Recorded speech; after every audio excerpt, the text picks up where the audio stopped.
রাস্তা নির্মাণের অর্থ গায়েব করার অভিযোগ উঠল ঠিকাদার এবং প্রকৌশলীর বিরুদ্ধে। 30 কিলোমিটার মাটির রাস্তায় সরাসরি পিচ ঢেলে পিচের রাস্তা বানানো হচ্ছে করবুক মহকুমার অধীন এডিসি ভিলেজের পূর্ব রায়পাড়ায়। এলাকাবাসীদের অভিযোগ, জোড়াতালি দিয়েই কাজ সেরে অর্থ হাতিয়ে নিচ্ছে ঠিকাদার তপন চক্রবর্তী এবং পূর্ত দপ্তরের আধিকারিক সমীর দেব বর্মা।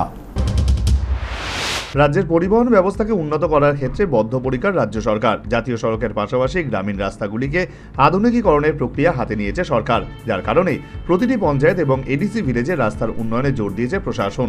যার অঙ্গ হিসেবে করবুক ব্লকের অধীন পশ্চিম একছুরির এডিসি ভিলেজের পূর্ব রায়পাড়ার 30 কিলোমিটার রাস্তা মেরামতের কাজ শুরু হয়। কিন্তু এলাকাবাসীর অভিযোগ, রাস্তা নির্মাণের নামে চলছে অনিয়ম। মাটির রাস্তার উপর সরাসরি পিচ ঢেলেই রাস্তা নির্মাণ করা হচ্ছে, আর এই কাজে যুক্ত রয়েছেন ঠিকাদার তপন চক্রবর্তী এবং পূর্ত দপ্তরের আধিকারিক সমীর দেব বর্মা। এলাকাবাসীর চাপে ঠিকাদার জানান, নির্মাণের জন্য যে বরাদ্দ করা হয়েছে সেই মোতাবেক কাজ চলছে। না কোনো মাটি উপরে কোনো এরকম পিস করেনি কোন সাইড যেভাবে তো দলা যেভাবে তো করছে না। ভিডিওতে এভিডেন্স আছে কোন তাহলে মাটির উপরে করে নাকি এটা পিস এটা কি মাটি উপরে না, এটা তো আর বর্তমান ভিডিও দেখছি তখন আপনি কস ওটা যাচ্ছে কি এখনো ভিডিওতে এভিডেন্স আছে তো আমার কাছে। ভিডিও তো আমি দেখছি, হ্যাঁ আমি দেখছি তো।